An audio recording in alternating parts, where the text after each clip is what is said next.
Merci de prendre place pour cette deuxième table ronde de la journée.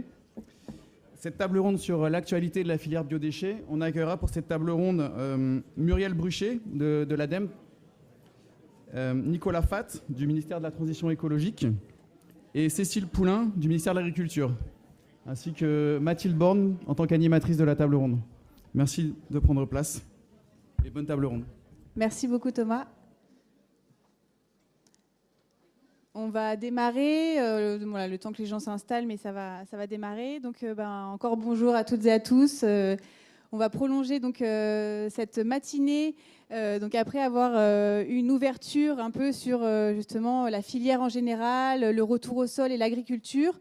On va avoir une table ronde un peu plus classique, on va dire, pour mettre un peu le cadre, et le cadre à la fois réglementaire, le cadre aussi au niveau des études qui ont été réalisées par l'ADEME.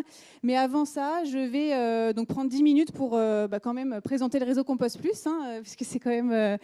on est quand même les organisateurs avec l'Agence Jean Bordy de cet événement, et donc je pense que c'est important que vous sachiez un petit peu ce que l'on fait, nos valeurs, nos engagements et les enjeux évidemment de la filière autour de ça. Alors je vais prendre le petit...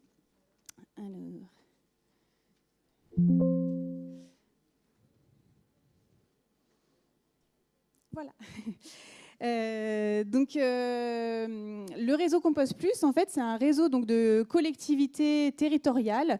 C'est un réseau national d'échanges entre élus techniciens, des binômes élus techniciens qui donc échangent sur les questions à la fois techniques et politiques de la filière biodéchets et qui travaillent donc depuis 2006 en fait à promouvoir la reconnaissance de la filière biodéchets au niveau national.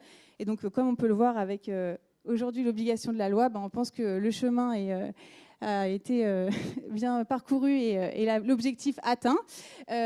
Donc, c'est des collectivités qui, au départ, en fait, sont six pionnières qui ont mis en place la collecte séparée des biodéchets dans leur territoire, qui ont compris, en fait, vraiment les enjeux qu'il y avait avant cette obligation, justement, de la loi, tous les enjeux et les externalités positives qu'il y avait à traiter, en fait, la question des biodéchets. Aujourd'hui, on est donc 53 collectivités.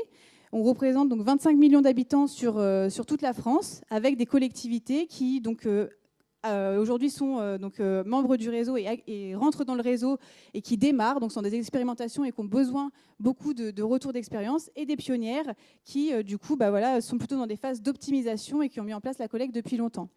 On est, pour information, aussi membre du réseau European Compost Network, qui est un réseau européen sur la question du compost. Les objectifs et les engagements fondateurs du réseau, tout d'abord, évidemment, c'est de promouvoir la collecte séparée des biodéchets avec, évidemment, comme objectif le retour au sol de qualité, qui est vraiment notre ligne de mire toujours, de partager les retours d'expérience et les bonnes pratiques à travers des rencontres régulières, comme les rencontres des JTB tous ensemble, mais aussi en interne avec des rendez-vous réguliers de rencontres techniques dans les territoires des uns et des autres, mais aussi d'animations, de webinaires et diverses animations en fait, au sein du réseau pour continuer à la fois à échanger et à capitaliser les connaissances sur la filière biodéchets. On a un autre objectif aussi, c'est en étant plus gros en fait, et donc de se rassembler, c'est de pouvoir mutualiser les besoins.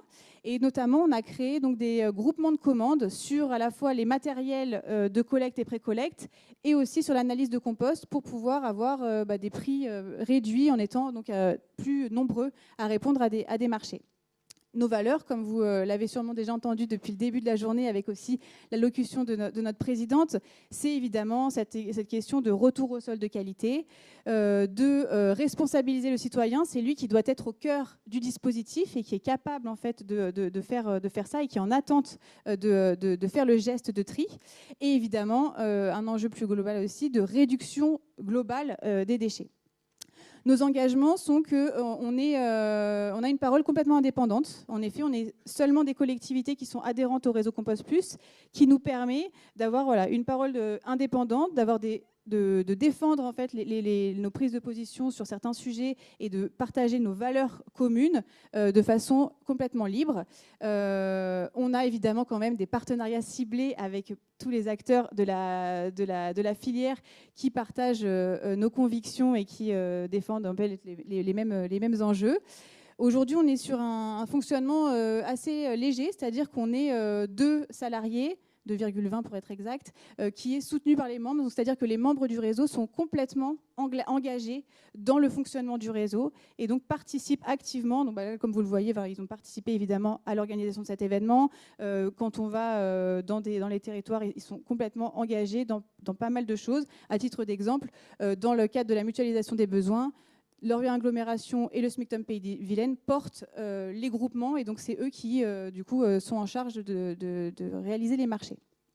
Et on a aussi toujours fait le choix d'avoir une croissance maîtrisée pour pouvoir s'assurer en fait que les collectivités qui rentrent dans le réseau soient bien accueillies, parce que en plus de l'expertise que l'on partage, et donc un niveau d'expertise très poussé et reconnu, on aime aussi le côté convivial, le côté proximité et le côté facilité d'échange avec les membres. Et donc ça, c'est quelque chose qui est assez important pour nous.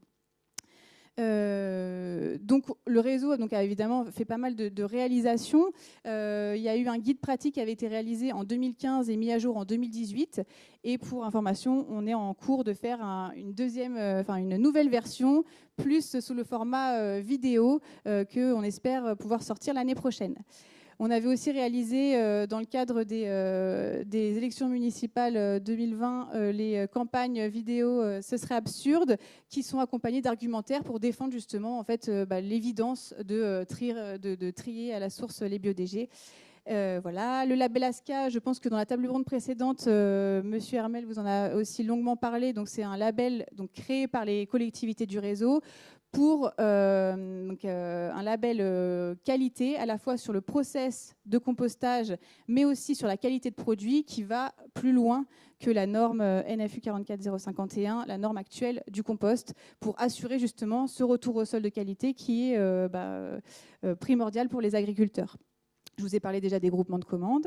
Et donc, je voulais revenir un peu dans le contexte et du coup, un peu ce que nous, on défend. Donc, bon, ça, tout le monde le sait, mais c'est toujours bien de le rappeler, que les biodéchets, ça représente 1/3 de nos poubelles, que c'est le flux, finalement, la partie la plus pondéreuse, en fait, de nos ordures ménagères résiduelles, et qui, pourtant, en fait, a été le flux un peu le moins considéré jusqu'alors, alors que c'est un flux qui est à la fois facile à comprendre pour les usagers, puisque les consignes de tri sont très simples. On sait que c'est les restes alimentaires, c'est tout en fait. Et au niveau du traitement et de l'usage, c'est aussi ça permet d'avoir en général le traitement et l'usage est dans un rayon de 50 km autour du producteur de déchets. Donc ça permet de créer une économie locale et circulaire sur les territoires, et donc c'est vraiment une richesse. Et c'est ce qu'on défend régulièrement au réseau, c'est de dire voilà, on n'est pas des producteurs de déchets, on est des producteurs de ressources pour le monde agricole et que voilà, donc c'est vraiment ça l'important, d'où notre ligne de mire du retour au sol de qualité que je rappelle. Et donc on voit ça plutôt comme une opportunité en fait de prendre en compte en fait cette filière et de la gérer au sein des services déchets. C'est une opportunité pour plein de raisons. D'abord, ça permet quand même de repenser finalement le schéma global du service déchets et donc de pouvoir l'optimiser. Souvent, ça permet d'avoir pas mal d'optimisation, d'atteindre évidemment les objectifs réglementaires, à la fois ceux sur les biodéchets, mais aussi ceux de réduction de déchets en général. Ça permet évidemment de diminuer la pollution liée à l'enfouissement ou l'incinération de ces matières organiques. Quand les collectivités se sont emparées de ce sujet et qui ont mis en place le tri à la source des biodéchets par une collecte en général, ils voient directement l'amélioration de la qualité aussi des autres flux. Donc en gros, ils ont aussi une performance qui est supérieure en fait au niveau à la fois des emballages, que ce soit en qualité et en quantité. Et donc, tous les autres flux sont améliorés. Donc, c'est vraiment une externalité positive de traiter les biodéchets. Et d'autre part, comme l'on disait tout à l'heure, ça permet donc de développer une économie circulaire et locale Et enfin, au niveau plutôt fiscalité, évidemment, avec l'augmentation de la TGAP, ça permet d'être un peu plus résilient et donc d'avoir un peu la main sur cette fiscalité, donc de réduire le poids des OMR et donc d'avoir un peu moins d'impact sur la fiscalité des territoires. Donc maintenant, je vais laisser la parole à Nicolas Fath, du ministère de la Transition écologique et de la cohésion des territoires, qui va du coup nous parler de la réglementation autour du trait à la source des biodéchets et de la valorisation des biodéchets. Je t'en prie. Bonjour à toutes et à tous. Du coup, l'objet de cette première présentation sera donc de revenir sur le cadre réglementaire applicable au tri à la source et à la valorisation des biodéchets, avec un focus sur les grandes évolutions qui ont été portées dans le cadre de la loi AGEC, la loi du 10 février 2020, en lien évidemment avec les grandes orientations qui ont été prises au niveau européen suite à la révision de la directive cadre déchets en 2018. Et également, l'objectif sera de vous dresser donc un panorama des différents textes d'application de la loi AGEC qui ont été mis en œuvre depuis 2020, dont certains sont encore en finalisation, pour vous expliciter un petit peu cette articulation entre ces différents projets de texte pour converger progressivement vers l'objectif de généralisation du tri à la source des biodéchets.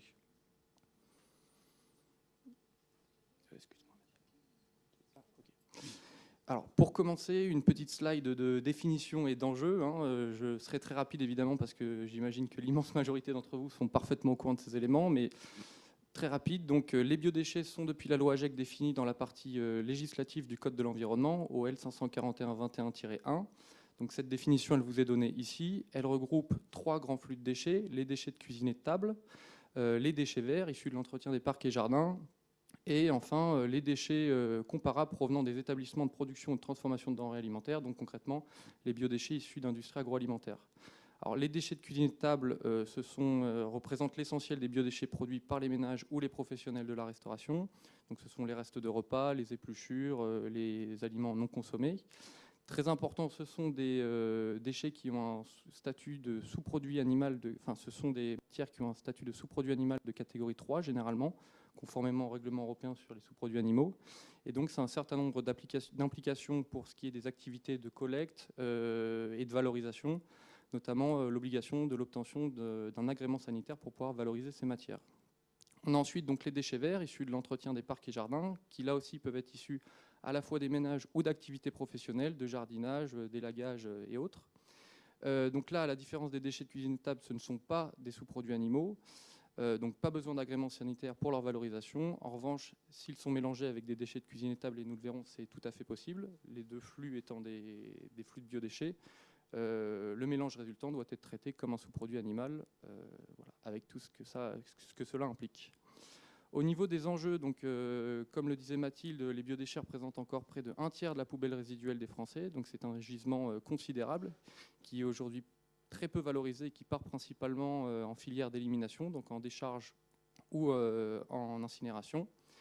Où ils sont à l'origine de nuisances, notamment en décharge ou lorsqu'il y a des conditions anaérobies qui se créent dans le milieu, les biodéchets sont à l'origine d'émissions de méthane.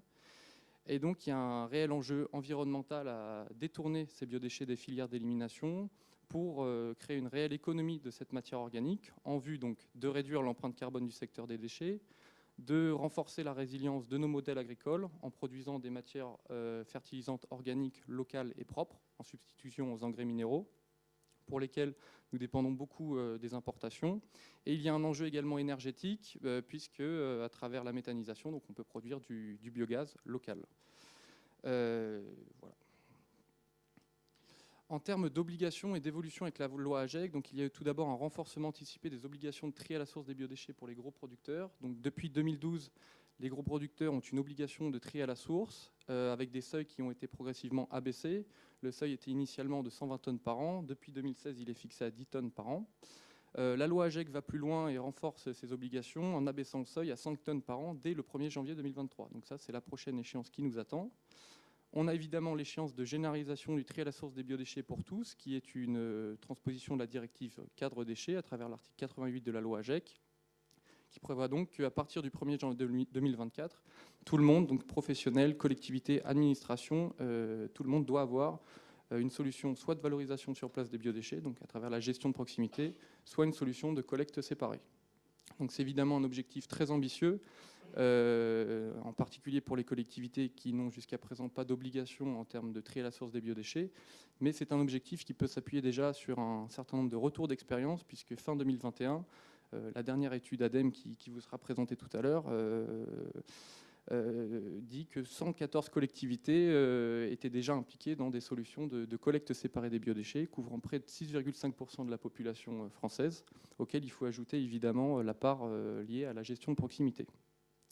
Et puis on a également une obligation de tri à la source dans les établissements recevant du public, qui est applicable donc pour les ERP produisant de plus de 1100 litres de déchets, tous déchets confondus par semaine, l'objectif étant que le citoyen ait un geste de tri continu entre ses lieux de vie et ses lieux de passage. Alors, pour atteindre ces objectifs très ambitieux, donc on a différents leviers. On a des leviers strictement réglementaires, c'est ce que je vais vous présenter dans un premier temps, et puis on a des leviers économiques.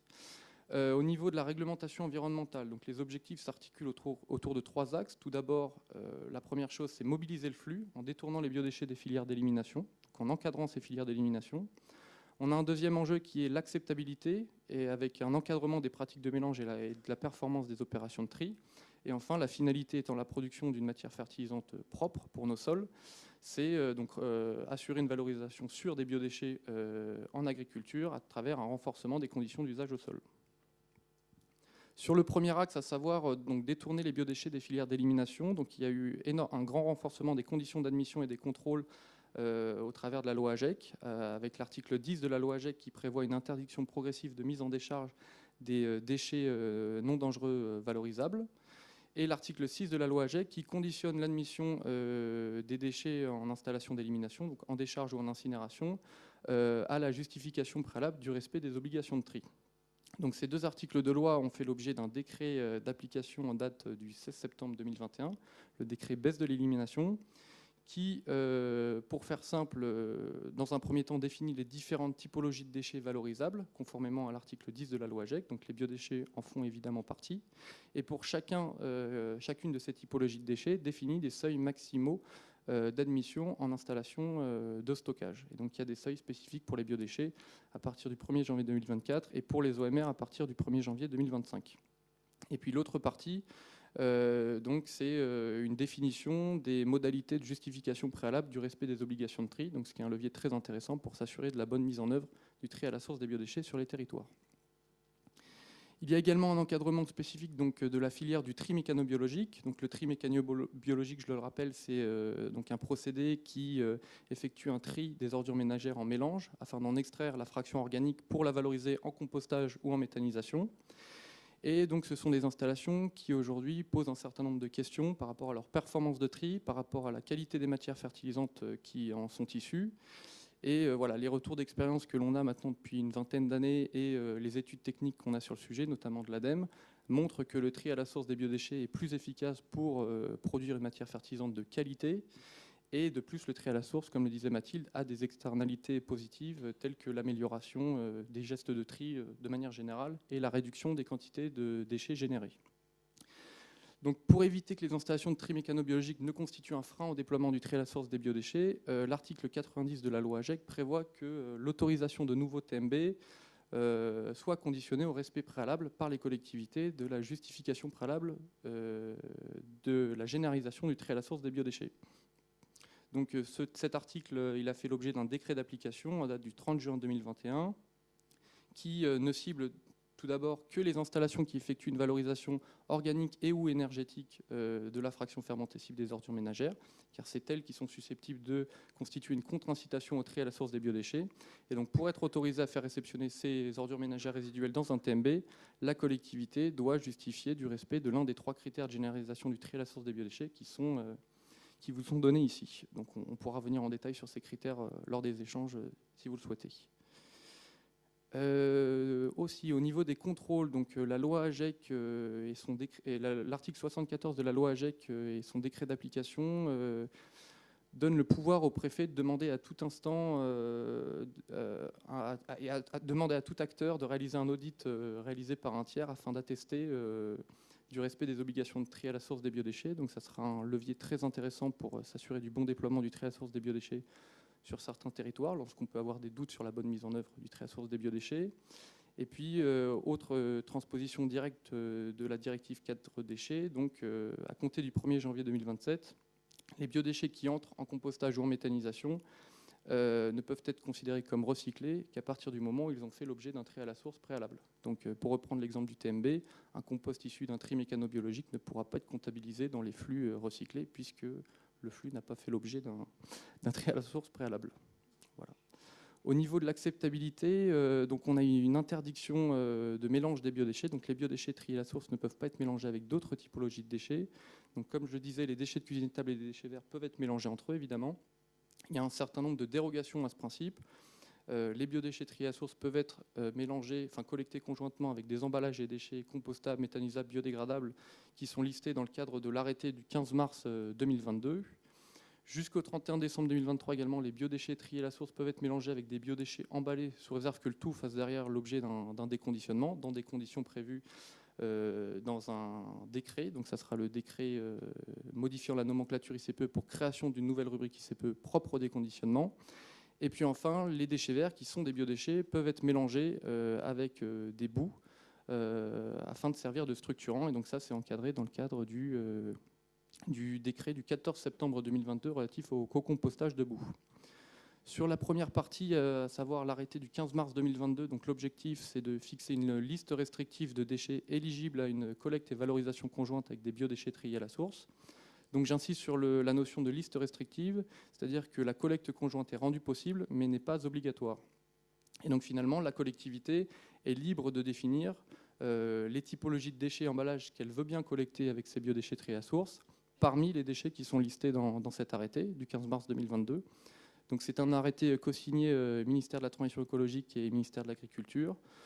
Je passe assez rapidement sur les typologies de déchets éligibles, mais côté par exemple sacs de collecte, donc on a les sacs papier-carton qui répondent à des critères de caractérisation repris dans l'arrêté, et côté sacs plastique, on a les sacs plastiques compostables domestiquement, donc répondant à la norme NFT 51800. Donc côté déconditionnement, donc le déconditionnement c'est un procédé, bon j'imagine que vous connaissez tous, mais c'est un procédé applicable à un flux de biodéchets emballés afin d'en extraire le contenu organique qui est récupéré sous forme de soupe et qui est derrière valorisé en compostage ou en méthanisation. Et donc il est très important d'encadrer la qualité de ces soupes pour assurer une valorisation de qualité derrière sur nos sols agricoles. Donc c'est une activité qui est actuellement encadrée par la rubrique ICPE 2791, qui est une rubrique un petit peu générique, puisqu'elle encadre les installations de traitement de déchets qui ne sont pas encadrées par ailleurs dans la réglementation ICPE.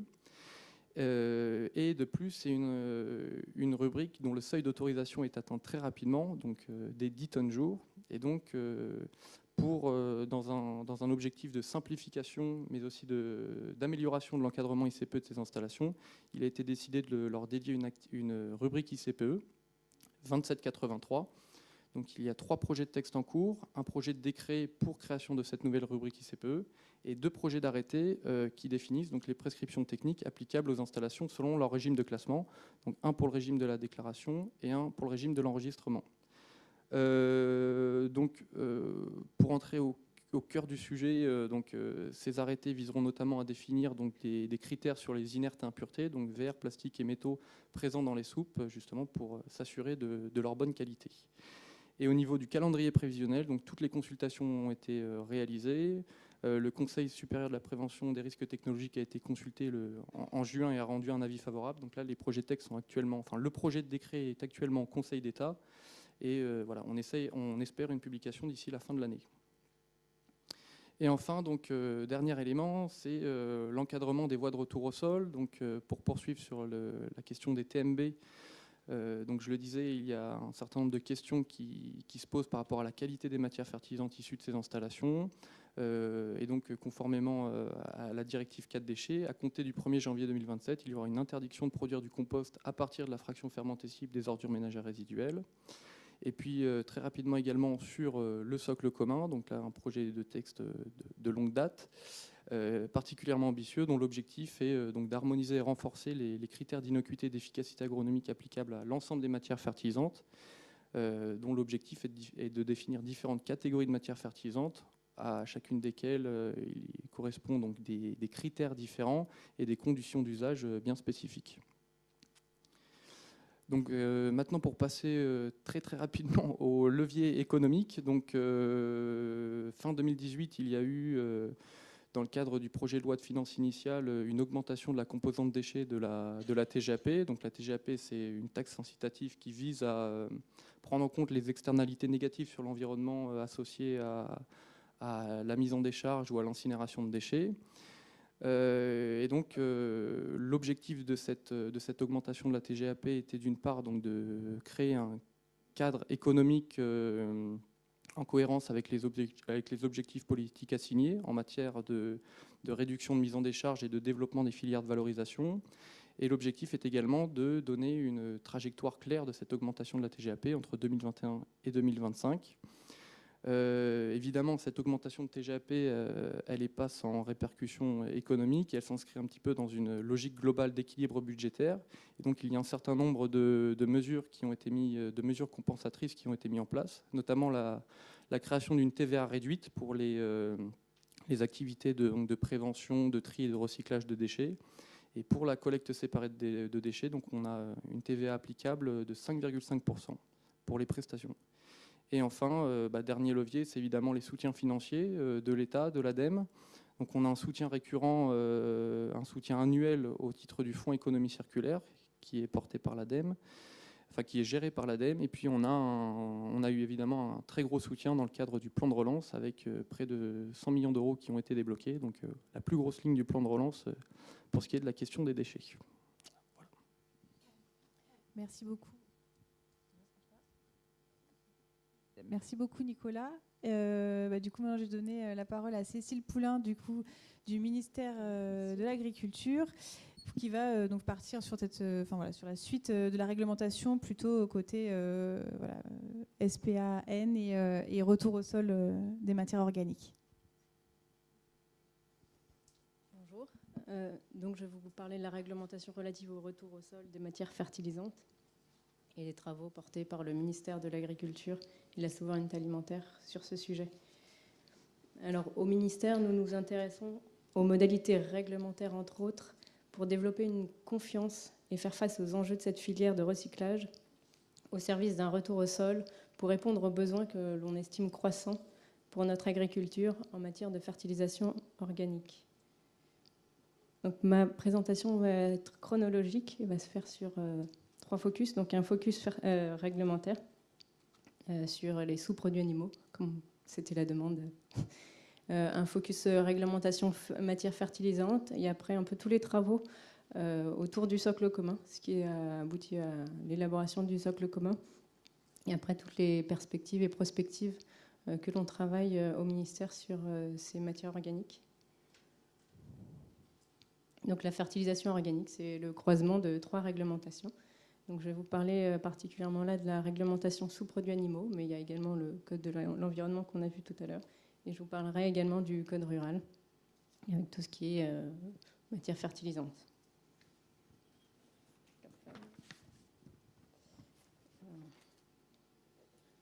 Hop. Il faudrait 3 bras. Non, c'est bon. Alors, focus réglementaire sur les sous-produits animaux.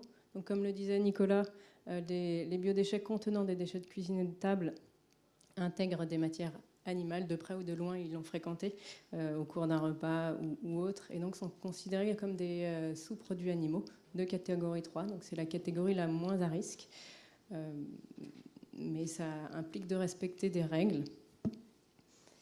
Voilà, je ne sais pas si... Voilà.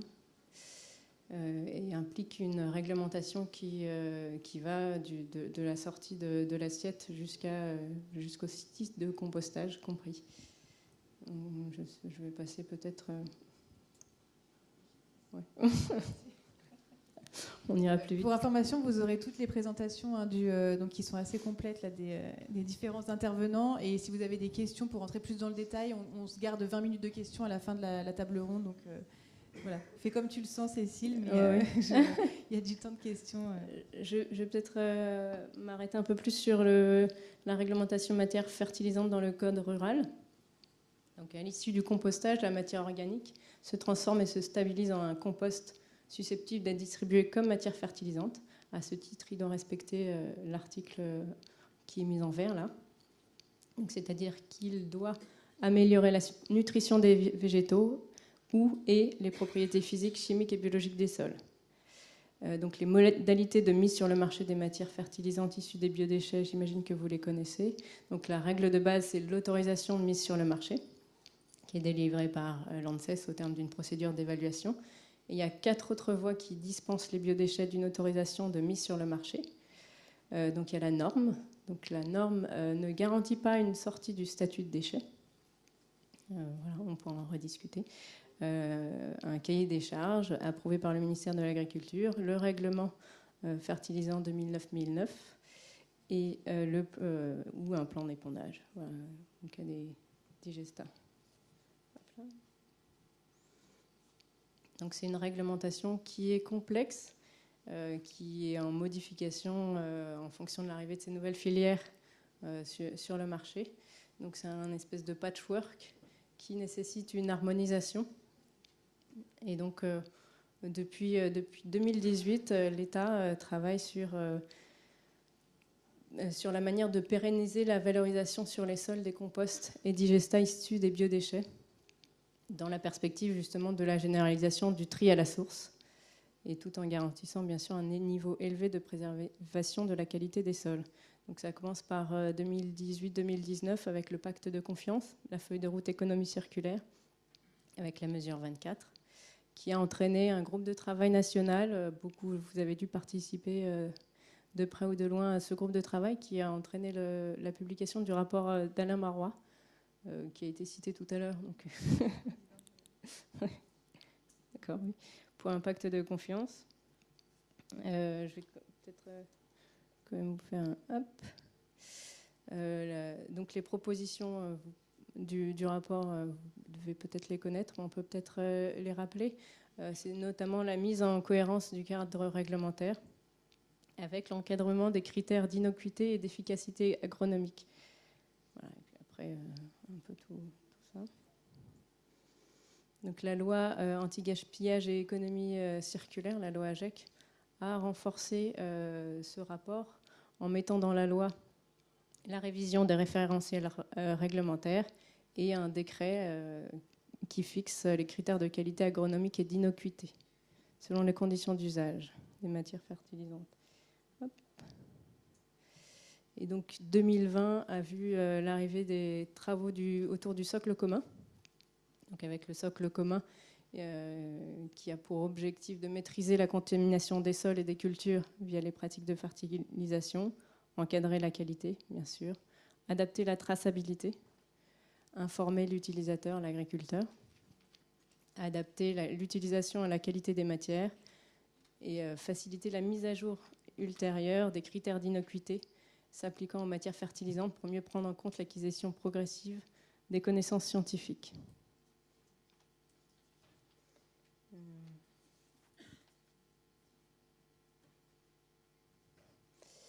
Donc voici l'architecture du socle commun. Donc je vais vous faire un bref historique. Donc le socle commun a eu 3 versions. Donc 2 consultations en 2020 et en 2021, je crois. Un avis de l'ANSES, des avis juridiques, des études d'impact. Et donc le socle commun est en cours de finalisation. Donc c'est-à-dire que la réglementation est rédigée, le décret simple est prêt, les arrêtés innocuité, arrêtés flux sont prêts. Voilà. Et donc autour de cela, le ministère a également porté des initiatives publiques pour encourager le retour au sol des matières organiques, notamment 2 prospectives qui pourraient vous intéresser sur les matières fertilisantes d'origine résiduaire, qui est sortie. Alors il y en a une qui est sortie en 2021. Vous avez un résumé en ligne sur le site du ministère, en 4 pages.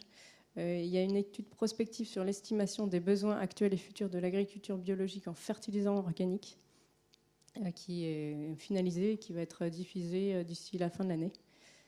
Donc pour nous, c'est très très important pour évaluer les besoins futurs et identifier les pistes d'action pour rendre disponibles à l'agriculture ces matières fertilisantes de qualité.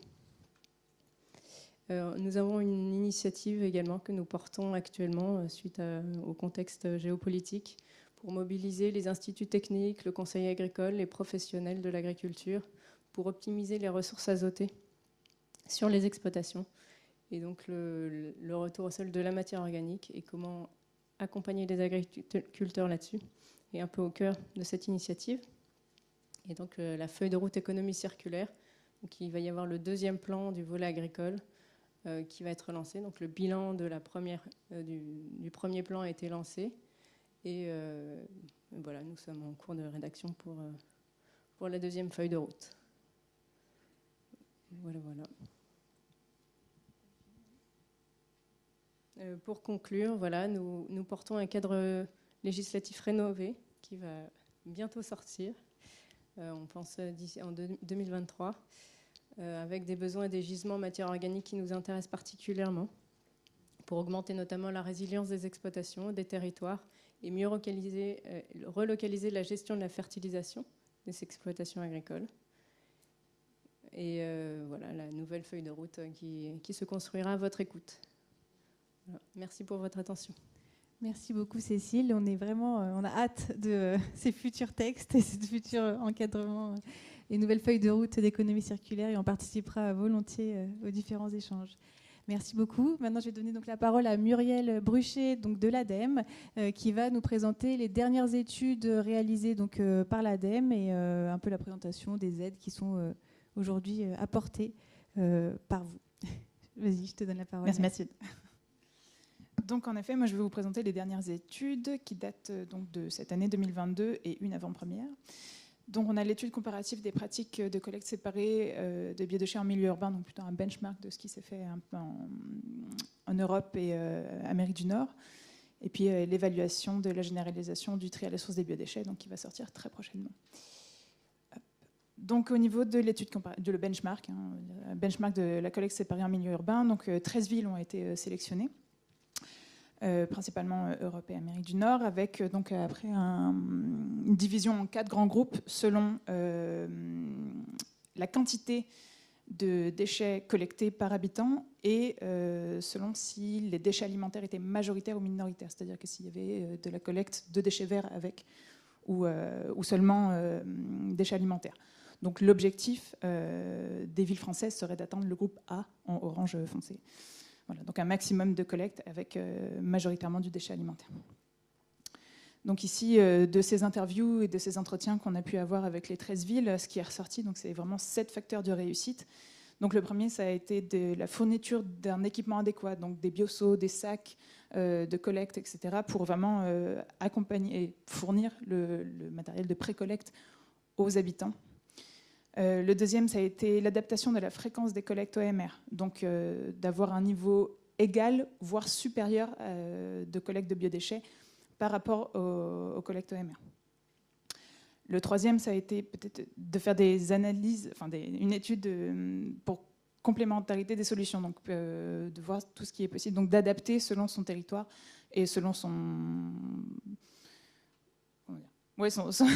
territoire, ce qui est possible de faire, et donc est-ce qu'on fait plutôt du PAV, du porte-à-porte, etc. Le quatrième, ça a été de mettre en place un système de financement responsabilisant, donc une tarification incitative, etc., pour effectivement mobiliser et avoir un maximum de tri de ces biodéchets de la part des habitants. Le sixième, ça a été une communication de proximité. Effectivement, on s'est rendu compte que plus les villes allaient voir les habitants, donc notamment lors de ces distributions d'équipements de pré-collecte, ils en profitaient pour faire une communication, une sensibilisation auprès des habitants et d'avoir un contact humain, pas juste un papier dans la boîte aux lettres, etc. Et le septième, ça a été de renouveler cette communication régulièrement, de refaire des campagnes de communication, de retourner voir, etc. Parce qu'on a des nouveaux habitants, le geste de tri peut se perdre, etc. Donc, resensibiliser, recommuniquer en permanence ce mode, et puis pour le tri des biodéchets. Et donc, au global, ce qui a été retenu, c'était de vraiment définir clairement des objectifs, avoir des objectifs ambitieux aussi. Et puis qu'ils soient partagés et portés par les élus. Sinon, si c'est pas soutenu, effectivement, on se retrouve plutôt dans les catégories des villes D, donc pas une très bonne note pour le tri à la source. Donc ça, c'était sur cette étude-là de benchmark de la collecte séparée. Et donc notre étude qui va bientôt sortir, on espère dans un mois, pour l'évaluation de la génération du tri à la source des biodéchets. Donc ce qui en est ressorti, c'est que côté gestion de proximité, donc gestion de proximité, collecte individuelle, compostage individuel, ou partagé en pied d'immeuble ou autonome en établissement.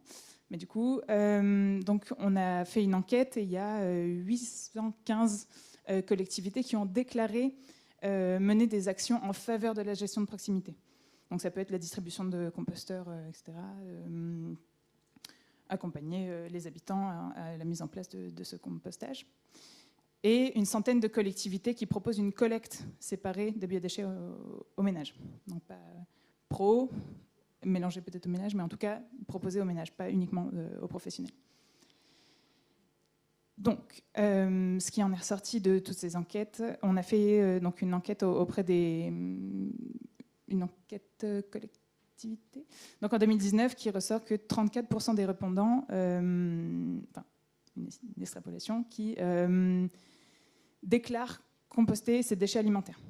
Donc là, on est et un tiers à peu près de ces répondants qui ont été équipés par les collectivités.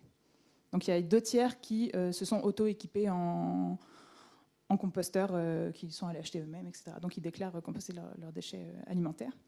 Et donc côté collecte séparée, on est à 6,3% de la population qui ont accès à cette solution. Donc, ça ne veut pas dire forcément qu'ils participent. Donc là, on est sur du habitant desservi. Et donc ça représenterait maximum 40%. Pour le moment, on serait à peu près 40% des habitants qui auraient accès à une solution de tri à la source. Donc on n'est pas tout à fait aux objets, enfin peut-être à l'objectif de 100% d'ici 2024, mais voilà. Donc là, on serait actuellement, enfin en 2019, avec tout ce qui s'est passé, effectivement en plan de relance, etc. On a de plus en plus de collectivités qui mettent en place des solutions pour la génération du tri à la source, mais donc voilà, actuellement, on serait dans ces eaux-là pour le pourcentage. Au niveau des ratios sur les flux OMR, donc c'est ce qu'on peut calculer pour voir effectivement l'impact du tri à la source, comment savoir où est-ce qu'on en est sur les biodéchets. Donc on regarde les quantités d'OMR selon ce qui a été mis en place comme solution. Donc on voit que donc au niveau national, sans collecte séparée, sans collecte séparée, sans aucune solution, on est à 247 kg par habitant. La mise en place de la gestion de proximité seulement, on serait aux alentours de 242. Avec une collecte séparée des biodéchets, donc déchets verts et déchets alimentaires, on serait aux alentours pareil, de 240 grammes. Et au niveau déchets alimentaires seuls, 164. Quand on met une tarification incitative sans aucune solution de tri à la source des biodéchets, c'est environ 137 kg par habitant, mais avec une collecte séparée des biodéchets, on descend à 120 kg. Et enfin, sur la fréquence de collecte biodéchets alimentaires supérieure aux OMR, c'est à peu près 88 kg par habitant. Là où je veux vraiment attirer votre attention, c'est que ces chiffres sont des premières estimations. On n'a pas les mêmes échantillonnages pour toutes les catégories. Donc ça ne veut pas forcément dire que la gestion de proximité ne sert à rien. Ce n'est pas du tout ça que ça. C'est que ça nécessite un geste mobiliser plus les habitants au geste de tri, effectivement, parce qu'on ne voit pas l'impact. Pour le moment, on n'a pas assez de données sur l'impact de la gestion de proximité sur les OMR. Mais voilà, après, pour le reste, effectivement, on voit que selon l'impact sur les OMR est vraiment multifacteur. Donc, selon la typologie d'habitat, si on est plutôt urbain ou rural, il y a moins de déchets alimentaires, enfin, il y a moins de biodéchets côté rural. Si on a mis en place une tarification incitative, si c'est seulement des déchets alimentaires et si effectivement on a aménagé la fréquence de collecte. Donc ce qui est important, c'est de revoir, pour mettre en place une solution de tri à la source des biodéchets, c'est d'avoir une approche globale sur tous les flux aussi. Donc ça, c'est vraiment très important. C'est pas juste mettre en place une solution. Au niveau de ce qu'on a constaté lors de cette étude, c'est qu'on avait dans la majorité des cas, une absence de dispositifs qui nous auraient permis de mesurer notamment la participation des usagers. Effectivement, on a les habitants desservis, mais ça ne veut pas dire qu'ils participent à cette solution de tri à la source. Donc que ça soit, on peut leur avoir mis un bac, ça ne veut pas dire qu'ils vont le remplir. On peut leur avoir distribué un composteur, ça ne veut pas dire qu'ils vont l'utiliser chez eux. Au niveau de la qualité du tri aussi, on n'a pas de retour, il n'y a pas de suivi plus que ça, enfin d'enquête qu'on a eu, de retour sur la qualité du tri. Mais bon, apparemment, ça serait probablement inférieur à 5%, mais ce sont des informations parcellaires qu'on a eues lors des enquêtes, donc on ne sait pas. Et enfin, l'impact de la part des biodéchets qui sont contenus encore dans les EMR. Donc en fait, on voit l'impact effectivement que peut-être que ça réduit quand il y a une mise en place d'une collecte séparée. Mais pour le reste, quelles sont les quantités de fractions fermentescibles qui restent dans les OMR, et il nous faut refaire des campagnes de caractérisation. Et donc à la fois tout ça, ça manque d'objectifs et de suivi d'indicateurs. Effectivement, on n'a pas les collectivités des fois mettent en place le tri sans suivi d'indicateurs précis et réguliers.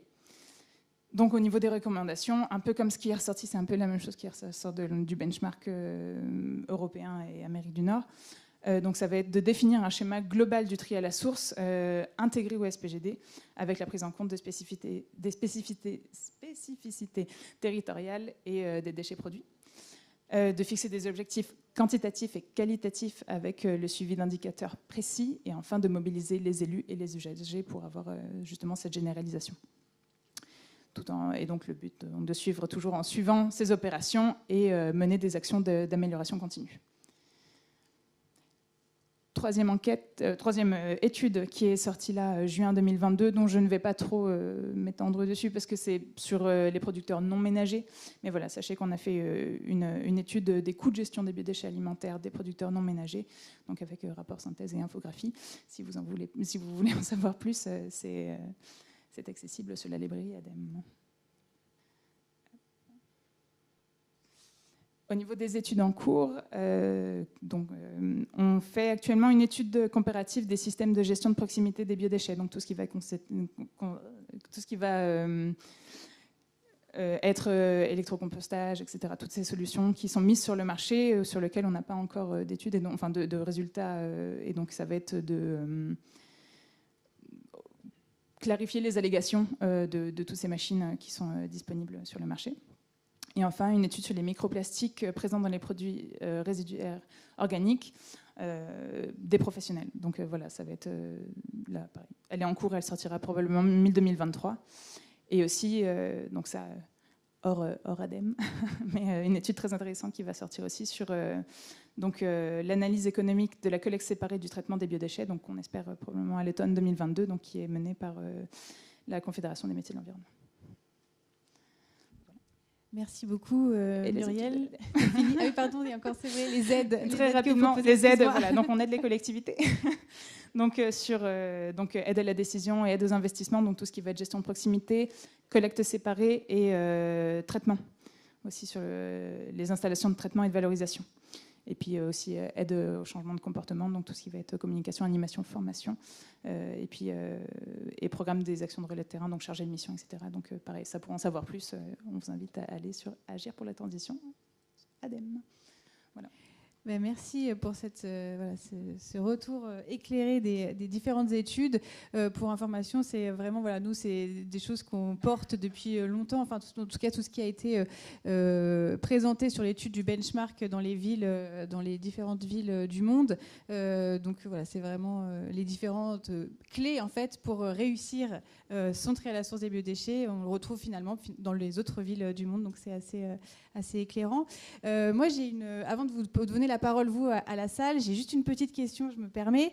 Donc là, on a vu que on avait finalement tout le cadre en place. Hein. On a donc l'obligation réglementaire, on a pratiquement tout le cadre. Il manque encore quelques textes, mais qui vont préciser tout ça. Mais quasiment tout est là. On sait depuis longtemps tous les bénéfices que ça a, environnementaux,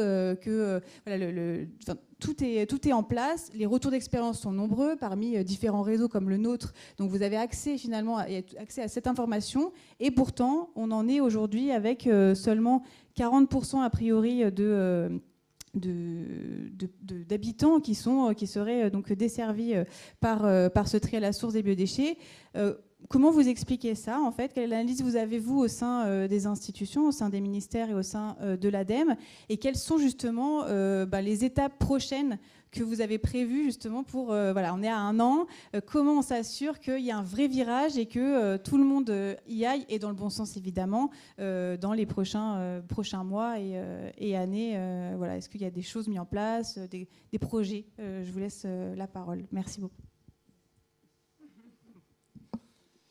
Oui, très bonne question, effectivement. Je ne pense pas pouvoir donner une réponse claire et nette aujourd'hui à mon niveau, évidemment, et je pense qu'on a tous une partie de la réponse. Ça rejoint l'idée de responsabilité collective et de conscience collective qu'on a développée lors du propos introductif. En première approche, je dirais qu'il y a encore un gros travail de communication, de formation et de pédagogie à faire auprès de tout le monde, et en particulier auprès des collectivités. Puisqu'on a des collectivités aujourd'hui qui peut-être manquent d'informations ou ne sont pas convaincues des externalités positives du tri à la source des biodéchets pour leur territoire, pour l'environnement de manière générale. Donc il y a un gros travail de pédagogie à faire là-dessus. Et puis on a d'autres collectivités qui ont encore des craintes, et c'est tout à fait légitime, des craintes sur le plan économique, des craintes sur le plan technique. Elles ne savent pas forcément vers quelle solution technique se tourner.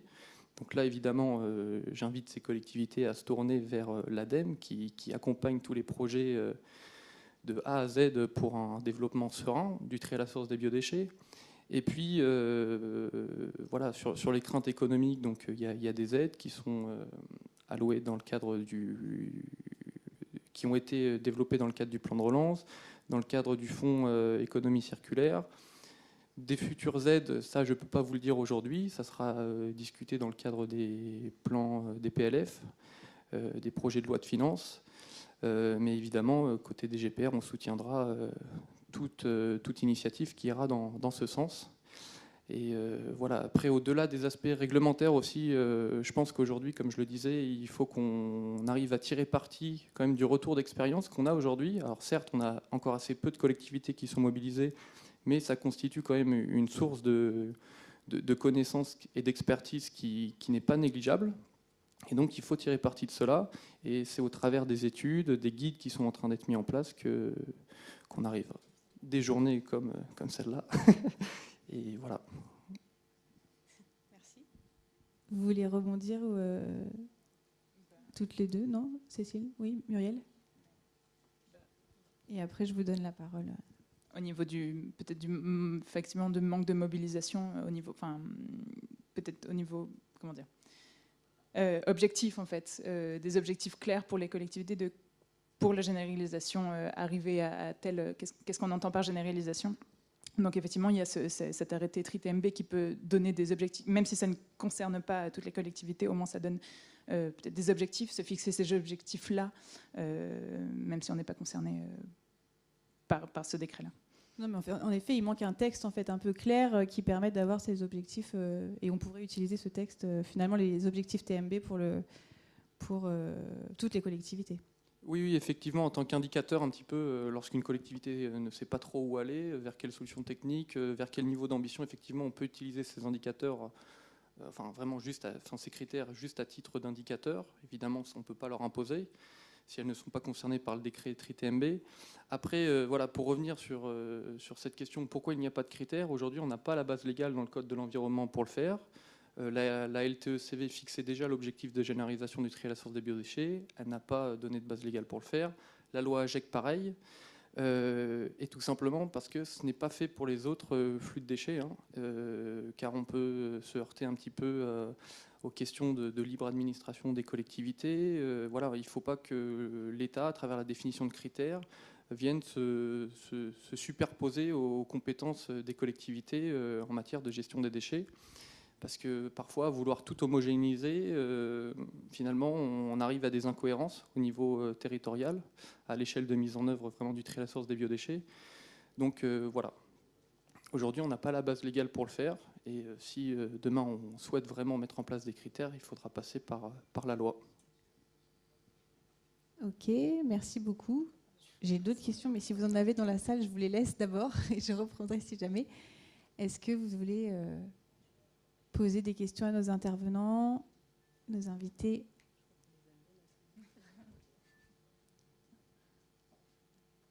Oui. Est-ce que quelqu'un peut amener un micro, s'il vous plaît?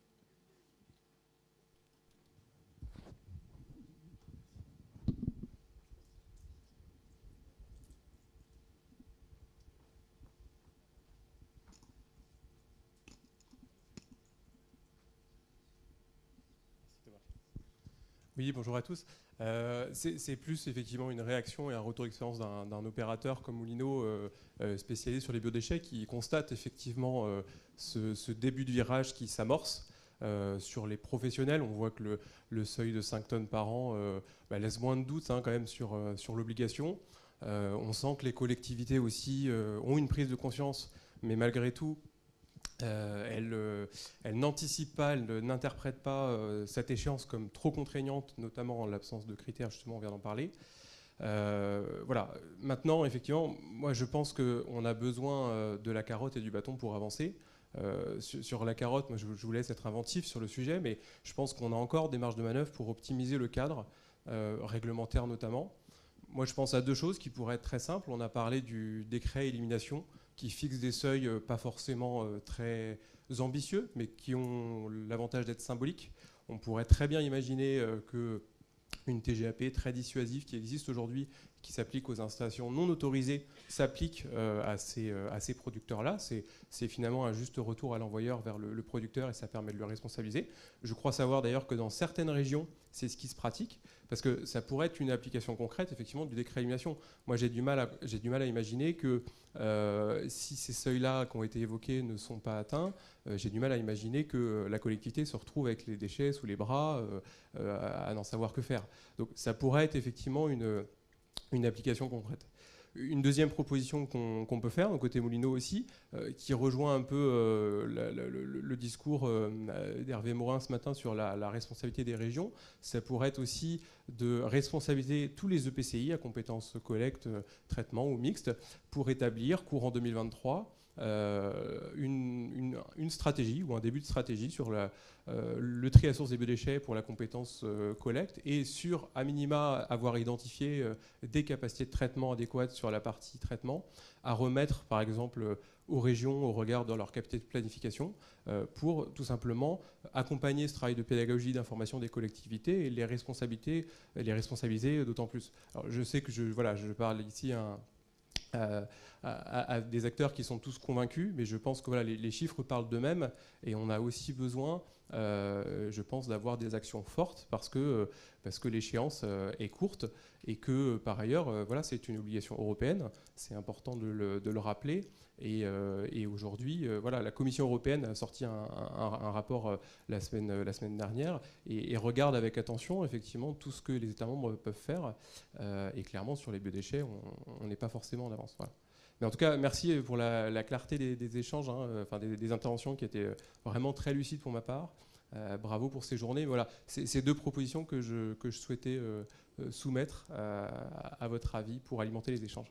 Merci. Merci beaucoup. Elles sont entendues. Si quelqu'un souhaite réagir ou...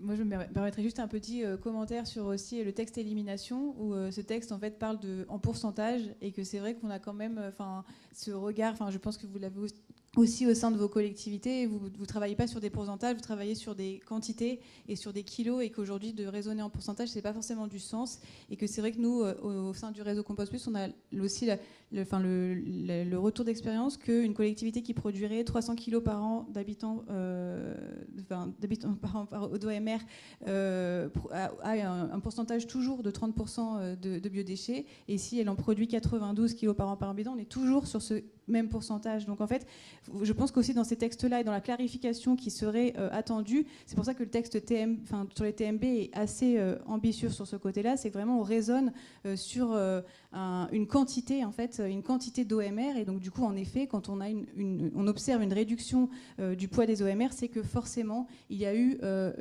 prise en compte, et en tout cas des biodéchets, que ce soit par gestion de proximité ou par collecte séparée, quoi. Mais vous voulez réagir? Non. Est-ce que vous avez d'autres interrogations sur la loi? Oui, je vous en prie. Après, il y a là. Non, vas-y. Est-ce qu'il est envisagé des campagnes nationales à vos niveaux sur cette obligation réglementaire des campagnes audiovisuelles? Nous, on attend que ça aussi pour... Voilà, c'est des leviers supplémentaires aussi pour nous, collectivités, parce que si on agit, on peut nous agir seuls. On sait qu'il y a un groupe qui se monte au niveau de la région sur la communication, mais on peut aussi franchir un cran au-dessus. Et ça, nous, collectivités, on ne peut pas vraiment le faire, à part vous inciter à le faire. Alors, merci beaucoup pour cette question, parce que c'est vraiment quelque chose qu'on porte aussi au réseau Compost Plus et qu'on a demandé, donc on en a parlé régulièrement avec Nicolas au sein du ministère. Donc, je vais te laisser répondre, mais c'est vraiment... voilà. Quelque chose qu'on trouve aussi très important à mettre en place. Effectivement, Mathilde m'avait déjà fait remonter la demande, en quelque sorte, que j'ai portée à mon niveau au sein de la DGPR. Et voilà, la période n'est pas forcément propice, étant donné qu'on a un nouveau gouvernement, des nouveaux cabinets qui sont en cours de formation. Donc à l'heure actuelle, si ce n'est que je peux vous dire qu'on y est favorable au niveau de la DGPR, ça dépendra du niveau politique derrière et du niveau d'ambition sur le tri à la source des biodéchets. Du niveau politique. Merci beaucoup. Donc on espère qu'on aura...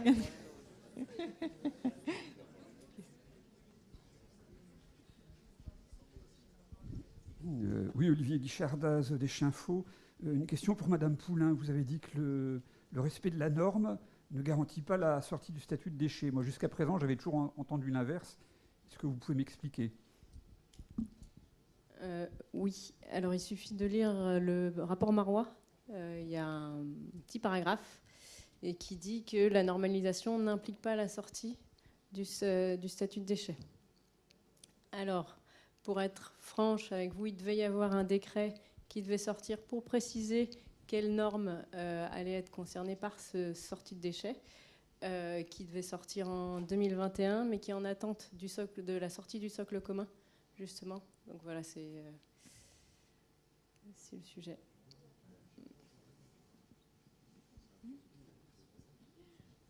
C'était clair ? Oui.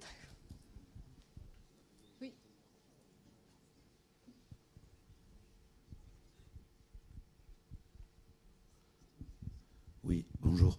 J'aurais souhaité savoir si vous aviez je m'adresse aux gens qui représentent les ministères de la transition écologique, essentiellement, si vous avez des éléments sur le coût au kilomètre de la collecte des DMA, donc de la partie des biodéchets, parce que si on considère qu'ils représentent 30%, mais on dira que ça correspond à 30%, donc le coût au kilomètre et le coût carbone de tout ça, de cette fameuse collecte.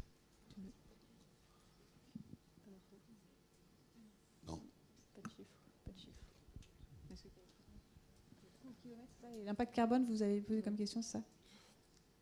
Mesurer l'impact carbone de la collecte des biodéchets en France, par exemple. Moi, je ne crois pas que ça a été fait. Peut-être certaines collectivités l'ont fait à leur niveau individuellement.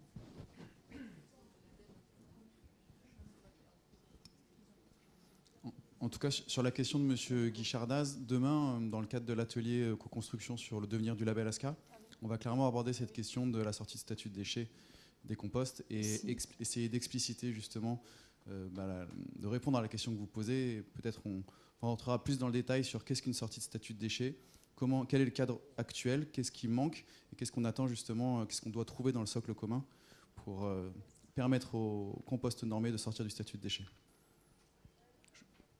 Je confirme en tout cas les dires du ministère de l'Agriculture sur le sujet. Mais c'est vrai que on va dire que la réponse, en tout cas la situation n'est pas claire pour tout le monde. Et il y a encore de la confusion, beaucoup de confusion autour de cette question-là. Et si jamais, pardon, pour répondre au monsieur, donc au niveau de l'impact, effectivement, ce qui a été... en fait, c'est surtout la partie traitement qui a un impact. La collecte, à côté, c'est assez faible. Mais par contre, ce qu'il faut qu'on... Et c'est en évaluation, ce qu'on est en train de refaire, en fait, c'est qu'effectivement, au niveau du périmètre d'analyse d'impact, ça s'arrête au traitement. Et il n'y a pas le après, justement, le bénéfice de cette valorisation des biodéchets. Ça s'arrête au traitement. Oui, mais du coup, c'est pas au niveau de l'impact. Si vous parliez de l'impact, alors pas en coût, l'impact carbone. L'impact carbone, oui, c'est le traitement et oui, et oui, la collecte, elle a un certain coût. Oui. On a une autre question par ici et après. Oui, bonjour, Simon Loisel du Syndicat national des entrepreneurs de la filière déchets. Alors c'est un sujet qui est pas directement lié au compost des biodéchets, mais qui est un peu plus général. On a été alerté par certains de nos adhérents sur le développement du compostage en bout de champ. Aujourd'hui, quelle est la réglementation et quel est le cadre réglementaire de cette pratique ? Il est en train d'être éclairci.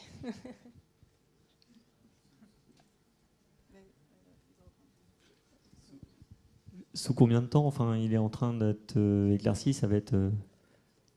En fait, je crois que c'est un trou dans la réglementation. Alors, il faut qu'entre les services, on voit ce qu'il faut faire pour régler ça. Sous quel délai? je dis ça, c'est juste pour les marchés qui sont en cours ou qui sont passés en ce moment sur ces pratiques.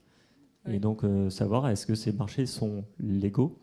Est-ce que ces marchés seront attaquables?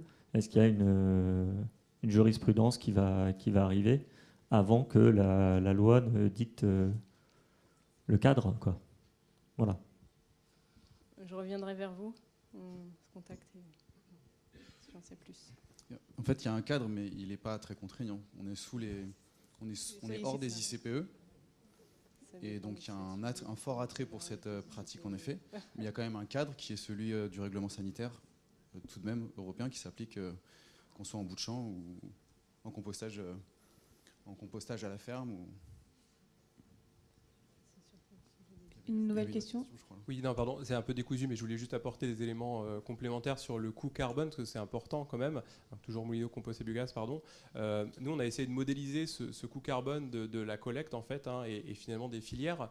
Ce qu'il faut voir, c'est une analyse globale, c'est-à-dire qu'une ACV, en fait, entre les différentes filières, la collecte, elle a forcément un coût carbone, comme toute collecte, elle peut être atténuée, elle peut être nuancée par les motorisations, etc. Mais il faut la comparer à ce qui est comparable. Et on a essayé de faire cet exercice, nous, là, avec des filières incinération, des filières et des filières stockage.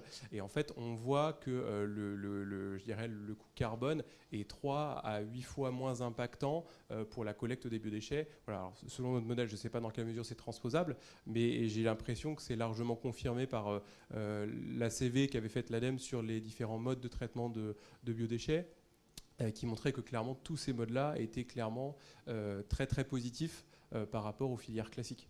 Donc voilà, je pense que c'est important de le rappeler. Et voilà, les différentes filières ne s'opposent pas. Et on sait bien qu'on a tout intérêt, environnementalement parlant, à sortir les biodéchets, des déchets résiduels. Je le rappelle quand même au passage, mais c'est quand même 75% des émissions de gaz à effet de serre liées à la mise en décharge. Simplement les déchets plus traicibles. Donc effectivement, il y a un enjeu de les collecter et de ne pas les envoyer à 300 km, mais il y a quand même un enjeu de les trier à part et de les valoriser. Voilà. Je rebondis. Il y a Karine qui veut intervenir. J'interviens, donc Karine Finemont, chef du service valorisation des déchets à l'ADEME.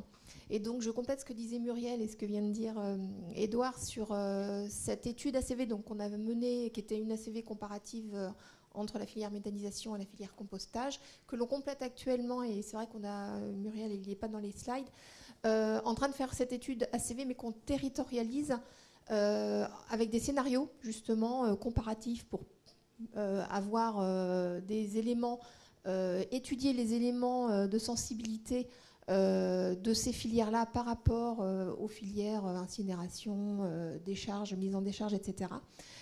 Pour justement comprendre quels sont les éléments vraiment de sensibilité et du coup pouvoir que les collectivités puissent avoir accès aussi à une information non pas que économique, c'est-à-dire que certes le tri à la source des biodéchets, sa mise en place coûte certainement quelque chose, mais il y a des externalités positives, on en a déjà parlé, mais également il y a des solutions qui sont peut-être plus environnementalement compatibles et selon aussi les sensibilités politiques, bien nous on veut donner de l'information aux collectivités aussi sur ces schémas-là. Donc c'est pour ça qu'on est en train de mener cette étude qui devra se terminer donc l'année prochaine. Fin d'année prochaine, pour avoir un petit peu des éléments complémentaires à ce qu'on a déjà comme indicateur. Voilà, c'est pour compléter. Merci beaucoup. Oui, vas-y Thomas. Oui, il y avait une deuxième partie de la question qui était posée sur les coûts à la tonne. Et c'est vrai que au kilomètre, je crois que c'était. Il n'y avait pas des coûts au kilomètre ? Ah pardon, excusez-moi, parce que j'entendais coûts à la tonne, et là-dessus, c'est vrai qu'on a souvent tendance à chercher à obtenir ces coûts, qui ne sont pas forcément les bons indicateurs, parce qu'à l'échelle d'une collectivité, on va pouvoir trouver du 200 à 800 kg la tonne collecté. Mais en réalité, finalement, ça dépend de où se trouve l'habitant. Quand on habite par exemple à Groix, sur la communauté d'agglomération de Lorient, forcément le coût à la tonne est très élevé. Donc au niveau du réseau, on a plutôt tendance à essayer de raisonner en coût à l'habitant et savoir combien ça coûte au global, sachant que tous les habitants ne vont pas forcément bénéficier non plus d'une collecte séparée. Et puis aussi, si biodéchets, on entend déchets verts et déchets alimentaires. Il y a encore des collectes qui se font DV plus DA. Donc il y a ça aussi. Si on ramène tout à la tonne, forcément, seul déchet alimentaire, c'est forcément plus cher.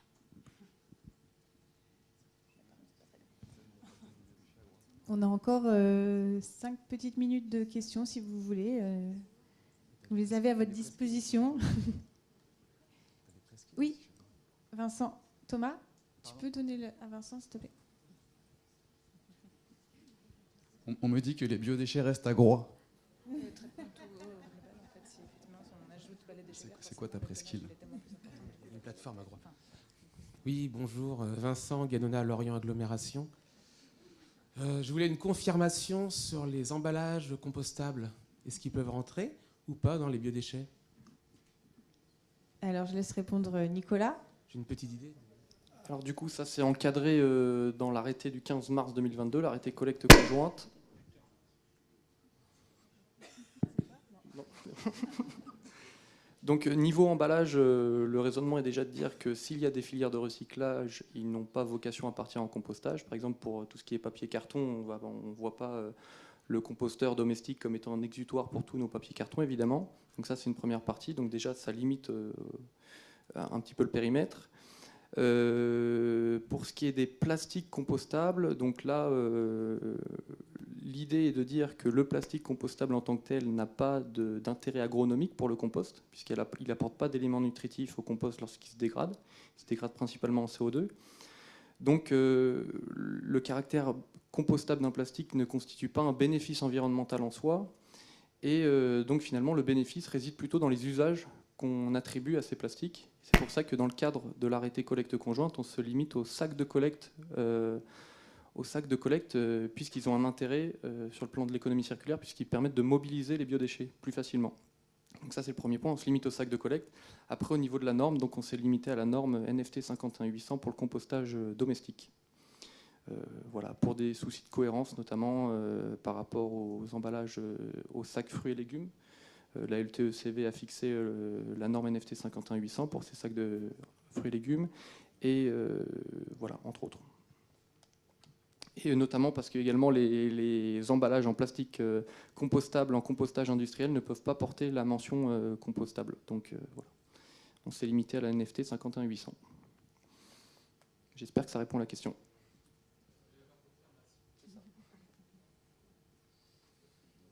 Merci. On peut prendre une dernière question si vous le souhaitez.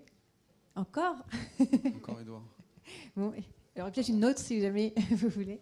Pardon, j'essaie de faire vite, mais l'explication réglementaire sur les mélanges était très claire et ça nous concerne nous directement aussi, opérateurs de collecte et de traitement. On voulait être sûr de bien comprendre. On a compris qu'on avait effectivement, enfin que les producteurs avaient jusqu'au 31 décembre 2023 pour éventuellement collecter de façon conjointe biodéchets emballés, non emballés, mais à partir logiquement du 1er janvier 2024, on devrait avoir du coup des collectes disjointes, si je comprends bien. Ça, c'est une réalité qui est forte pour la filière et qui va s'appliquer du coup aux producteurs comme aux détenteurs, aux opérateurs. Il y a une autre question sous-jacente sur le sujet du déconditionnement.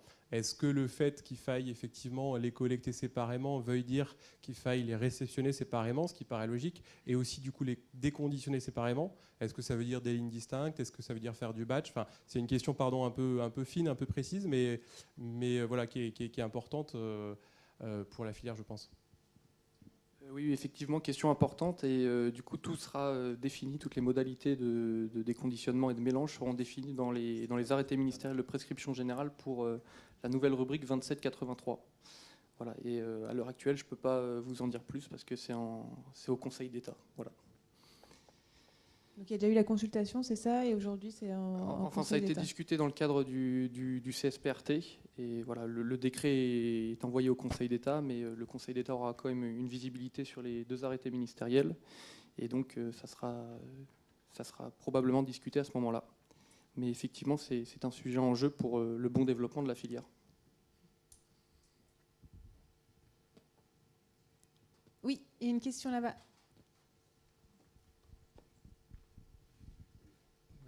Bonjour. Pouvez-vous nous apporter des précisions d'un point de vue réglementaire sur je dirais, la déclinaison de la notion de contrôle qui est dans la loi? Voilà. Qu'est-ce qu'il y a comme outil au niveau des préfectures par rapport qui vont être ou qui vont s'inventer, je ne sais pas, au niveau de la notion de contrôle de la production des biodéchets? Contrôle de mise en œuvre du tri à la source des biodéchets?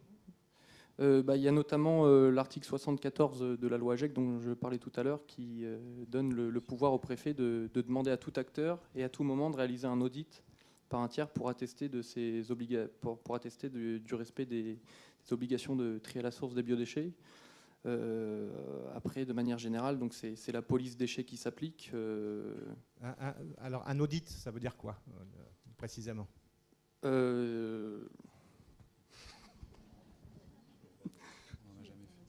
Qui doit faire l'audit, effectivement. J'ai peur de vous dire des bêtises, je ne peux pas vous répondre. Voilà. Je ne suis pas énarque, monsieur. Il n'y a aucun problème. Merci.